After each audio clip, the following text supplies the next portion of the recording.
નમસ્કાર દોસ્તો, રાગેશ્રી school of music અમદાવાદથી હું હેમંત સાધુ આપ સર્વનું હાર્દિક સ્વાગત કરું છું.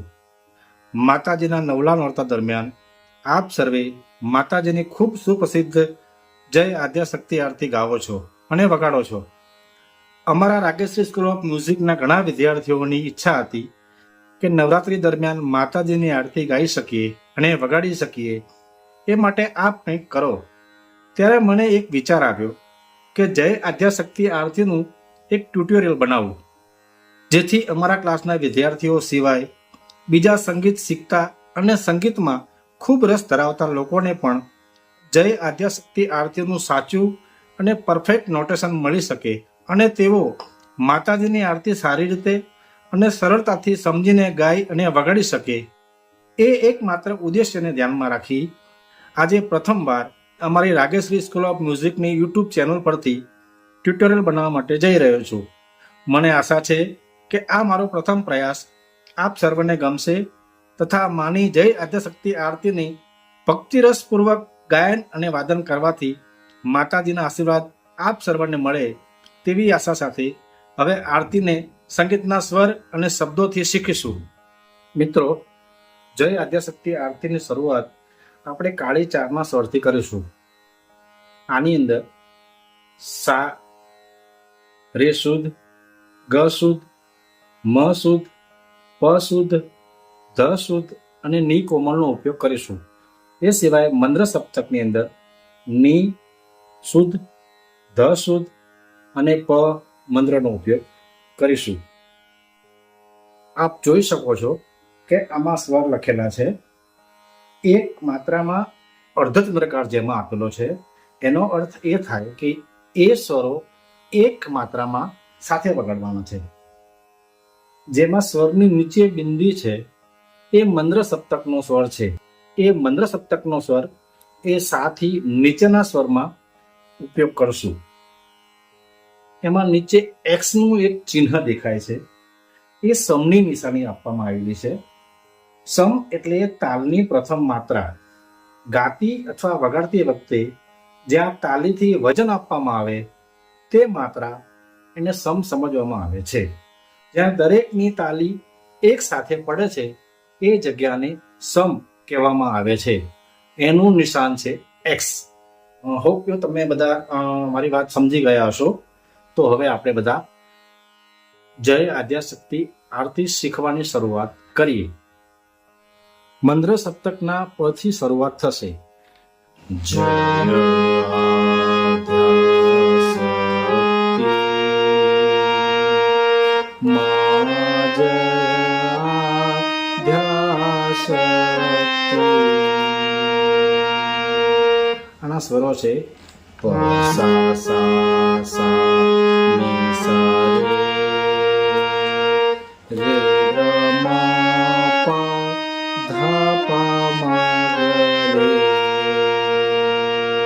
ફરીવાર પ સા સા સા ની સા રે. એમાં આપ જો પસા જે છે શરૂઆતનું પહેલું જ સ્વર પસા, તો પસા એક માત્રામાં બે સ્વર લેવાના છે. એવી જ રીતે પસા સા સા નિસા, નિસા સ્વર છે એ એક સાથે લેવાનો છે. એટલે કે એક માત્રામાં બે સ્વર લેવાના છે. પસા નિસા એ પ્રમાણે પસા સા સા નિસા રે રે ગ મ પ. અહીંયા પણ રે રે ગ, રે ગ એક માત્રામાં સાથે લેવાનો છે. પ સા સા સા ની સા રે રે ગ મ પ ધા પ મ રે. ત્યારબાદ આરતીની ક્રોસ લાઈન છે અખંડ બ્રહ્માંડ દીપાવ્યા. એ લાઈન બે વખત ગાવાની છે. અખંડ બ્રહ્માંડ દીપાવ્યા, અખંડ બ્રહ્માંડ દીપાવ્યા. એના સ્વર છે રે ગ રે ગ મ પ મ ગ રે ગ સા રે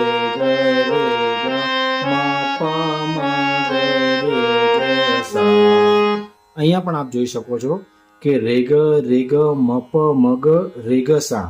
એમાં રેગ રેગ એક માત્રામાં લેવાનું છે, રેગ બીજી માત્રામાં રેગ, અગેન મપ એક માત્રામાં, મગ એક માત્રામાં, રેગ એક માત્રામાં અને સા આખો એક માત્રામાં લેવાનો છે. રેગ રેગ મપ મગ રેગ સા, રેગ રેગ મપ મગ રેગ સા. શબ્દોમાં અખંડ બ્રહ્માંડ દીપાવ્યા, અખંડ બ્રહ્માંડ દીપાવ્યા. ત્યારબાદની લાઈન પડવે પ્રગટ્યા માં ઓમ, પડવે પ્રગટ્યા માં ઓમ. નિસારે ગરે સારે ધ. જયો જયો માં જગદંબે, જયો જયો માં જગદંબે. એના સ્વર છે રે રે રે રે રે સા રે સા. જય આદ્યાશક્તિ આરતીના બે અંતરા છે. એમાં પ્રથમ અંતરો આપણે દ્વિતીય બેય સ્વરૂપ એ શીખીએ. દ્વિતીય બેય સ્વરૂપ. એના સ્વર છે રે રે સા રે રે સા રે સા સા. ત્યારબાદ શિવશક્તિ જાણું માં શિવશક્તિ જાણું, શિવશક્તિ જાણું માં શિવશક્તિ જાણું. આના સ્વર છે સા સા સા સા રે ગ મ પ ધ પ મ ગ રે. ત્યારબાદ બ્રહ્મા ગણપતિ ગાય હર ગાયે હરમાં, બ્રહ્મા ગણપતિ ગાય, બ્રહ્મા ગણપતિ ગાય. એના સ્વર છે રે ગ રે ગ મ પ મ ગ રે ગ સા, રે ગ રે ગ મ પ મ ગ રે ગ સા. ત્યારબાદ હર ગાયે હરમાં, હર ગાયે હરમાં. આના સ્વર છે ને સા રે ગ સા ધ રે. ત્યારબાદ જયો જયો માં જગદંબે, જે આપણે આગળ શીખી ગયા. જયો જયો માં જગદંબે. એના સ્વર એ જ રે રે રે રે સા રે સા. મિત્રો, હમણાં મેં વાત કરી કે જય આદ્યાશક્તિ આરતીના બે અંતરા હોય છે. એમાં એક અંતરો આપણે શીખ્યા. હવે બીજો અંતરો તૃતીય ત્રણ સ્વરૂપ ત્રિભુવનમાં બેઠા. એના સ્વર અને શબ્દો સાથે જોઈએ. તૃતીય ત્રણ સ્વરૂપ ત્રિભુવનમાં બેઠા. આના સ્વર છે ગ પ પ પ પદ પદ ની દ પ પ મ મ ગ રે સા રે પ. ત્યારબાદ ત્રિભુવનમાં બેઠા, ત્રિભુવનમાં બેઠા.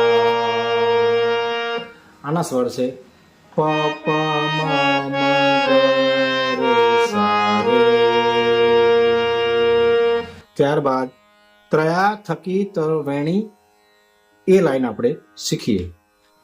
ત્રયાથકી તરવેણી, ત્રયાથકી તરવેણી. એના સ્વરો જે આગળ શીખી ગયા સેમ એવા જ છે. રે ગ રે ગ મ પ મ ગ રે ગ સા, રે ગ રે ગ મ પ મ ગ રે ગ સા.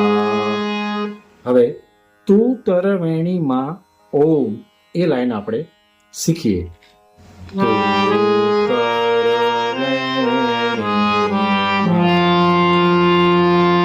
ઓમ. આના સ્વરો જે આગળ આપણે શીખ્યા એ જ. ને સા રે ગ રે સા ને ધ. હવે જયો જયો માં જગદંબે જે આપણે આગળ શીખી ગયા એ. જયો જયો માં જગદંબે જે આપણે આગળ શીખ્યા. રે રે રે રે ગ રે સા ને સા. મિત્રો આ જ પ્રમાણે એક અંતરો નીચે સ્વરમાં અને બીજો અંતરો ઉપરના સ્વરમાં ગાવામાં આવે છે. તમે ટ્રાય કરજો. આગળના બીજા અંતરામાં સ્વરો આના આ જ રહેશે અને શબ્દો આગળના ઉમેરજો. તમને ખૂબ મજા આવશે. દોસ્તો, આજે પ્રથમવાર મેં ટ્યુટોરિયલ બનાવ્યું છે. આશા છે કે મારો પ્રથમ પ્રયાસ આપ સર્વેને ગમ્યો હશે અને આપ સર્વેને જો ગમ્યો હોય તો આપ આદ્યશક્તિમાં અંબે માની આરતીનું ભક્તિરસપૂર્વક ગાયન અને વાદન કરશો. ભક્તિરસપૂર્વક ગાયન અને વાદન કરવાથી માતાજીના આશીર્વાદ આપ સર્વને મળે તેવી આશા સાથે આ આરતીને સ્વર અને શબ્દોમાં મારી ભાષામાં મેં શીખવી છે. આપ સર્વને ગમશે. જો આપના કંઈ પણ અભિપ્રાય આપ આ આરતી જોયા બાદ આપને જે કંઈ આનંદ આવ્યો હોય અથવા તો આપને જે કંઈ પણ ગમ્યું હોય અથવા ન ગમ્યું હોય આપની કોમેન્ટ્સ દ્વારા અમને જરૂર જણાવજો. જો કંઈ આગળ આવા કંઈ બીજો વિડીયો આપ ઈચ્છો તો કયા વિષય ઉપર બનાવવા અને કયા ગીત ઉપર બનાવવા એની પણ માહિતી અમને આપજો, જેથી કરીને અમારી રાગેશ્રી સ્કૂલ ઓફ મ્યુઝિકની યુટ્યુબ ચેનલ ઉપર આપની પસંદગીના ગીતો જે કંઈ આપને શીખવું હોય એ જણાવજો અને એમાં અમે કોશિશ કરશું કે જેટલું બનશે એટલું ઝડપથી અમે આપના માટે કંઈક બનાવશું. ધન્યવાદ. જય સિયારામ.